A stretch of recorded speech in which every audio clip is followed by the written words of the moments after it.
London में एक बहुत ही बिगड़े हुए लड़के का जन्म होता है और उससे उसके माता पिता बहुत दुखी थे। उससे उम्मीद खो चुके थे कि ये कुछ कर पाएगा जीवन में। लेकिन कहा जाता है ना कि लोग अपने भाग्य से जन्म लेते हैं और क्या कर्म और क्या विधि विधान निश्चित है ये पहले से निर्भर होता है। नियति जिसको कहते हैं, कुछ ऐसा ही इस मामले में था। ये लड़का आगे चलकर भारत का गवर्नर जनरल बन गया, जिसके बारे में उसके माता पिता को कोई उम्मीद भी न थी। और इसी खतरनाक लड़के के कारण भारत गुलाम हुआ। और कह सकते हैं कि भगवान भी यही चाहता था कि भारत गुलाम हो या ये लड़का जीते, क्योंकि इसकी कहानी जब आप सुनेंगे तो आपको लगेगा कि ऐसा भी हो सकता है कि प्रकृति इसको कितनी बार बचाती है और इसको अपने लक्ष्य और इसके काम में सहयोग करती है, इसको लक्ष्य तक खींच कर ले जाती है, जबकि ये नहीं जाना चाहता, वो काम नहीं करना चाहता, फिर भी इससे ज़बरदस्ती वे सारे काम होते हैं जो प्रकृति को मंजूर थी, जो नियति को मंजूर थी। इस लड़के का नाम था रॉबर्ट क्लाइव। ये लंदन में जन्म लेता है। इसके पिताजी का नाम रिचर्ड क्लाइव था, जो कि वकील थे, और इनकी माताजी का नाम रेबिला गास्कर था। ये लड़का बचपन से ही इतना ज़्यादा गुस्सैल था, जिद्दी था, झगड़ालू था कि जहाँ भी जाता वहाँ पे मारपीट कर देता।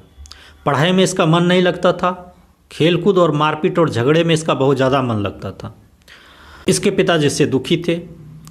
एक बार एक स्कूल में पढ़ रहा था, मारियान्टन नाम के एक स्कूल में ये पढ़ रहा था, और वहाँ पर पढ़ते समय इसने कुछ आवारा दोस्तों से दोस्ती कर ली। कुछ स्कूल के आवारा लड़के थे और कुछ स्कूल के बाहर के थे।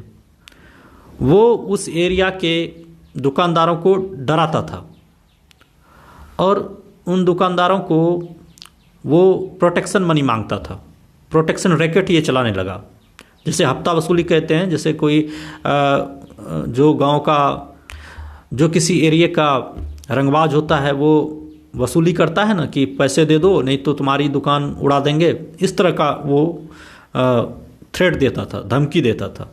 कहता था कि मुझे पैसे दे दो नहीं तो तुम्हारे दुकान के शीशे तोड़ दूंगा रात में, या तुम्हारे दुकान से जो है कि सारे सामान गायब करवा दूंगा, या दुकान में आग लगा दूंगा, या फिर तुमको मिट्टी में मिला दूंगा, मटिया मेट कर दूंगा।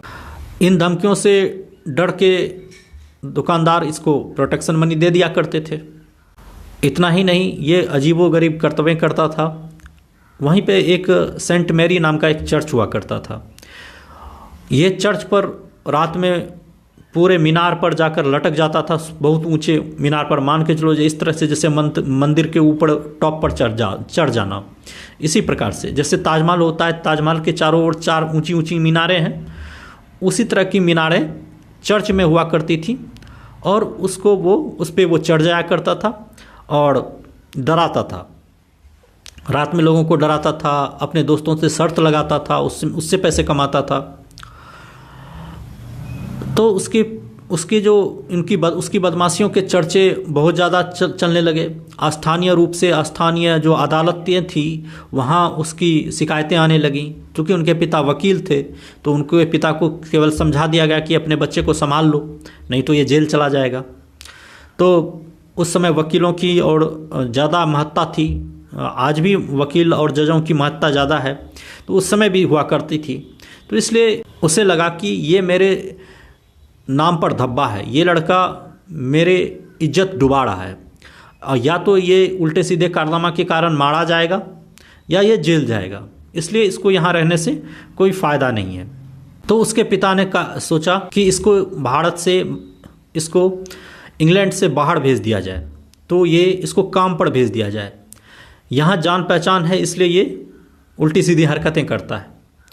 तो उसके पिताजी ने राजनीतिक पहुंच का इस्तेमाल किया, बड़े बड़े अफसरों, अधिकारियों और नेताओं से वहाँ पे मिले और उसको एक ईस्ट इंडिया कंपनी में एक क्लर्क के जॉब पर सेट कर दिया और इसको भारत से बाहर भेजा जाने लगा। लेकिन हम जानते हैं कि कोई लड़का जो गांव में बहुत ज़्यादा फेमस हो, मस्त हो, रंगबाज हो, उसको गांव में मन लगता हो, गांव का हीरो हो, उसको यदि बाहर हॉस्टल में भेज दिया जाए या किसी बड़े शहर में भेज दिया जाए तो वो अपने आप को पंगु महसूस करने लगता है। गांव का तो हीरो होता है, लेकिन बाहर में कौन जानता है उसको, कोई हीरोपंती नहीं चलेगी बाहर में। 10th क्लास तक तो लड़का बहुत मस्त गांव में रहता है, राजा बनकर जीता है, जहां मन तहां घूमता है, कूदता है, फांदता है, और उससे लगता है मैं ही बॉस हूँ। लेकिन जब पढ़ने बाहर जाता है, ग्रेजुएशन करता है, इंटर पास करता है, उस समय उसको पता चलता है बाहर में रहने की कीमत। उसे खुद से खाना बनाना होता है, या कम पैसे मिलते हैं गार्जियंस की ओर से, तो उसको मैनेज करना पड़ता है, उसको जीना सीखना होता है कि जीते कैसे हैं। और तब संघर्ष में पता चलता है कि सारी उछल कूद बंद हो गई। मायूस मन से ही सही रॉबर्ट क्लाइव को वहाँ से जाना पड़ा। मायूस मन से वो उस जहाज़ पर चढ़ा, विंचेस्टर नाम के जहाज़ पर, मालवाहक जहाज़ पर, और मायूस मन से वो बैठा था। लेकिन उसके पिताजी ने उस पर कोई भी दया ना दिखाई। पिताजी को खुशी थी कि यहाँ से निकल रहा है, बोझ है। इसी प्रकार से वो उस जहाज़ पे बैठा और जहाज़ निकल पड़ा। लेकिन वो बैठने वाला लड़का था नहीं, बदमाश किस्म का, घुमक्कर, मनमर्जी करने वाला, ऑर्डर नहीं मानने वाला। उसको बता दिया गया था कि अच्छे से सेफ से बैठना, लेकिन वो सेफ से कहाँ बैठने वाला था। कभी घूम के यहाँ जाता जहाज़ पर, कभी घूम के उस कोने चला जाता, इस छोर से उस छोर, बड़े बड़े जहाज़ में घूमता रहता। उसी जहाज़ के हर एक कंपार्टमेंट में घूमा करता था। कहीं ऊपर चला जाता था डेक पर, जहाँ कोई प्रोटेक्शन नहीं रहता। और एक बार ऐसा ही हुआ, इसकी मनमर्जी निकल गई इस लड़के की। एक बार एक तूफान आया ऐसा कि जहाज़ कर्व हो गया, घूम गया, झुक गया, और वो डेक पर से सीधा समंदर में गिर गया। और समंदर में गिर जाने के बाद क्रू मेंबर्स ने उसको निकाला, लेकिन उसके जो शूज़ थे, जूते थे, वो चांदी के जूते थे। तो उसके महंगे चांदी के जूते समुद्र में खो गए। कुछ जो सोने के सिक्के, चांदी के सिक्के थे, बहुत सारे उसमें बह गए। उसके जो विग थे, जो अमीर लोग लगाया करते थे, वो भी पानी में बह गया। तो इससे वो एक तरह से कंगाल हो गया। तो क्रू मेंबर ने उसको बाहर निकाला। वहाँ पर फिर से अटलांटिक महासागर की यात्रा चल रही थी, उसे जहाज़ पर बिठाया फिर से। तो प्रकृति ने पहली बार यहाँ उससे बचा लिया। आप देखेंगे कि प्रकृति ही इससे करवा रही है, नहीं तो इसको पहली बार में ही समुद्र में गिर गया था, मर जाना चाहिए था। लेकिन ये मरता नहीं है, क्रू मेंबर इसे बचा लेते हैं। फिर आगे की यात्रा होती है अटलांटिक महासागर में। विंचेस्टर नामक मालवाहक जहाज़ वो होता है जिसमें कि माल लोड किया जाता है। जैसे मालगाड़ी होती है, उसी तरह मालवाहक जहाज़ होता है जिसमें दूसरे देशों में जो सामान पहुंचाना है, जैसे अभी कार पहुंचानी है किसी दूसरे देशों में, या फिर मसाले पहुंचाने हैं, अनेक बहुत ज़्यादा मात्रा में जो ट्रांसपोर्ट होता है, तो वो मालवाहक जहाज़ों के द्वारा होता है। लेकिन अभी उसकी परीक्षा बाकी थी, उससे पैसे ख़त्म हो गए थे, तो उसे अपने भोजन के लिए और रहने के लिए उससे कप्तान से पैसे उधार लेने पड़े, भारी ब्याज पर। तो कप्तान दे दिया, क्योंकि वो जानता था कि ये एक ठीक ठाक घराने से है। लेकिन कर्ज तो था ही उस पर। ठीक ठाक घराने से रहने से क्या होगा, आप कितने भी अमीर घराने से हैं, यदि पिताजी आपसे नाराज़ हैं तो आप पिताजी से पैसे नहीं ले सकते। वही हाल इस लड़के का था, रॉबर्ट क्लाइव का। लेकिन किसी से मांगने पर तो दे ही देगा कि अमीर घर का लड़का है। वही बात इसके साथ हुई, और इसे पैसे उधार में मिल चुके थे ब्याज पे, और वो किसी तरह अपना दिन काटता था। वहाँ पे कई दिनों तक वो भूखा रहा, क्योंकि पैसे को बचा कर जाना था। 6 से 8 महीने की यात्रा होती थी। यदि लंदन से भारत आना होता था तो 6 से 8 महीने लग जाते थे। लेकिन इसके साथ और भी ज़्यादा दुर्घटना अब शुरू होती है। एक तो भूख के मारे इसका पेट में दर्द होता था, और वहाँ की समुद्री हवा है, उसमें कई सारे बैक्टीरियाज होते हैं, तो इससे भी कुछ प्रॉब्लम स्टार्ट होता है। अब ये लड़का, इसका जहाज़ जो विंचेस्टर जहाज़ था, वो केप ऑफ गुड होप के पास से गुजर रहा था, और वहीं वो आंधी और तूफ़ान में फंस जाता है वो जहाज़। और इस जहाज़ के फंस जाने के बाद वो हवा के बहाव में, नदी के धारा के बहाव में वो जहाज़ भटकता भटकता अपनी दिशा को खो दिया, और वो ब्राज़ील पहुंच जाता है। ब्राज़ील के किनारे जाकर बालू में धंस जाता है। वहाँ पे जो कंकड़ पत्थर थे उससे टकराकर जहाज का कुछ बॉडी का पार्ट हिस्सा टूट जाता है। कुछ चट्टानों से टकराकर वो जहाज का कुछ हिस्सा टूट जाने के कारण अब जहाज वहाँ रुक जाता है। अब उसको ठीक कराने में लगभग 9 महीने का समय लगता है। तो ब्राज़ील में ही वो उतर जाता है। ब्राज़ील में ही वो रुककर वहाँ के स्थानीय लोगों से दोस्ती करता है, व्यापारियों से दोस्ती करता है। वहाँ पे ही वो अपना छोटा मोटा बिजनेस चालू करता है कुछ दिनों के लिए। रॉबर्ट क्लाइव वहीं पर घुल मिल जाता है और वहाँ की भाषा भी सीख लेता है।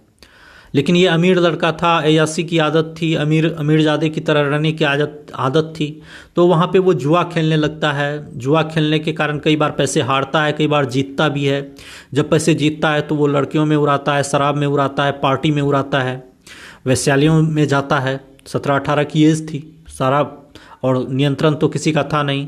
और बाहर जाने के बाद ऐसे ऐसे दोस्त मिल जाते हैं कि आपको तमाम तरह की बुराई में ढकेल देते हैं। तो सारी ज़िंदगी वो उस तरह की ज़िंदगी वो जीने लग गया। तो कई बार जब उसके पैसे ख़त्म हो जाते थे तो भूखा भी रहता था। जो नहीं खाने का वो भी खाता था, सड़ी गली चीज़ें भी खा लेता था कई बार भूख के मारे। जब पैसे नहीं रहते थे, जब पैसे रहते थे तो अनाप शनाप उड़ाता था। इसके कारण क्या हो गया कि उसको पेचिस की बीमारी हो गई पेट में, और भयंकर पेट में दर्द और ऐंठन होने लगी। और ये दर्द और ऐंठन हमेशा उसकी ज़िंदगी भर तक रही। और गॉल्ड ब्लैडर में उसको स्टोन हो गया, क्योंकि पानी गलत पीता था। तो पानी के साथ कंकड़ पत्थर यदि आपके गोल्ड ब्लैडर में पहुंच जाए तो उसका ऑपरेशन करना पड़ता है। उस ज़माने में कहाँ कौन सा ऑपरेशन। तो इस वजह से वो डिप्रेस्ड भी रहने लगा। तमाम तरह की दिक्कतों का सामना किया उसने। और जब 9 महीने के बाद वो जहाज़ ठीक होता है तो वो वापस उस जहाज़ पर आता है और कुछ उधारी भी ले लेता है ब्याज पर वहाँ से भी, कि मैं आपको चुका दूंगा कुछ परिचय और पहचान की बदौलत। तो उस जहाज़ में फिर से वो जहाज़ चलता है और जहाज़ पहुँचता है मद्रास, भारत। 15 महीने बीत चुके थे वो जब अपने घर से निकला। प्रकृति ने उसको 2-2 बार बचाया, क्योंकि एक बार तो वो समुद्र में डूबते डूबते बचा। उसके बाद उसके पास पैसे नहीं थे। पैसे न रहने के बाद और समुद्री यात्रा और जी लेना, वो भी एक तरह से अपना उसकी जिद थी, उसकी सूझबूझ थी या प्रकृति का चमत्कार था। तो वो बच गया, क्योंकि उसके शरीर में रोग भी शुरू हो चुके थे। पेट में जो दर्द था, पेचिस हो गया, गॉल्ड ब्लैडर में स्टोन हो गया। तो इन चीज़ों से वो जूझता हुआ भारत पहुंचता है। और इतनी लंबी यात्रा के बाद वो थक चुका था। और जब वो वहाँ पहुँचता है तो वहाँ की भयंकर गर्मी उसको जला देती है एक तरह से। कहाँ ठंडे प्रदेशों में, लंदन में ठंडी ठंडी हवा में रहने वाला लड़का, और साउथ इंडिया पहुँच जाता है जो कि स्वभाव से ही गर्म प्रदेश है। साउथ इंडिया के लोग काले काले होते हैं, गर्म होता है वहाँ मौसम। वहाँ गर्म और उमस भरे मौसम में रहने के लिए बाध्य हो जाता है। अब वह जब किनारे पर उतरता है तो फोर्ट सेंट जॉर्ज नाम का एक किला है जहाँ पर अंग्रेज़ों का व्यापार होता था, व्यापारिक कोठी थी। वहाँ उसको उतरना था। उतरा और वहाँ जाकर वो अधिकारियों से मिला और वहीं पे वो क्लर्क की जॉब करने वाला था। लेकिन जिस अधिकारी के नाम वो खत मिला था, वो उस अधिकारी का ट्रांसफ़र हो चुका था। ये भी एक समस्या थी कि जिसको हम जानते थे, जिसके नाम पे पत्र आया था, वो ही नहीं है, तो मुझे क्लर्क की नौकरी पे कौन रखेगा। फिर भी जुगाड़ लगाते हुए वो किसी तरह सबसे निचले दर्जे का क्लर्क बन गया उस परिचय पत्र के आधार पर। तो क्लर्क लोग इसको बता देते थे कि क्या क्या करना है, और ये वही करता था। ये लिस्ट बनाता था सामानों की, मतलब लिखने वाला काम इसको मिला, क्योंकि लिखने वाला काम बहुत बोरिंग होता है। हर एक सामान को चेक करो, ऐसे करो वैसे करो। तो इस बेचारे को वही सारा काम करना पड़ता था। गर्मी का मौसम और गोदाम आपको यदि गोदाम में रहना पड़ जाए, अनाज के गोदाम में, तो आपको पता चलेगा कि गर्मी कितनी होती है गोदामों में। और उस समय उतनी तकनीक नहीं थी जो कि कूलिंग सिस्टम। तो वो उमस भरे गोदाम में रहता था। मसालों की, चावलों की और जो भी व्यापारिक सामान थे, छोटे से लेकर सुई से लेकर बड़े बड़े सामान तक, सबकी गिनती करता, सबके नोट्स मिलाता और बनाता और उसको मेंटेन करता हिसाब को, किसका कितना मूल्य है, कितना आया, कितना गया। इस माथापच्ची में वो लगा रहता। इससे वो बहुत परेशान हो गया। एक तो पेट में दर्द रहा करता था उसके, ऊपर से कर्जा बहुत ज़्यादा था, ऊपर से छोटी सी नौकरी मिली उसको, और वो भी 5 पाउंड सालाना। एक साल में मात्र 5 पाउंड उसको मिलने वाला था। उससे कर्जा चुकाना भी मुश्किल था, अपना परवरिश भी करना भी मुश्किल था। फिर भी किसी तरह येन केन प्रकरण वो अपना ज़िंदगी जी रहा था। फिर एक दिन वो अपने जीवन से तंग आ चुका। वो लाइब्रेरी जाया करता था पढ़ने, वहीं पे गवर्नर की लाइब्रेरी थी वहीं पर।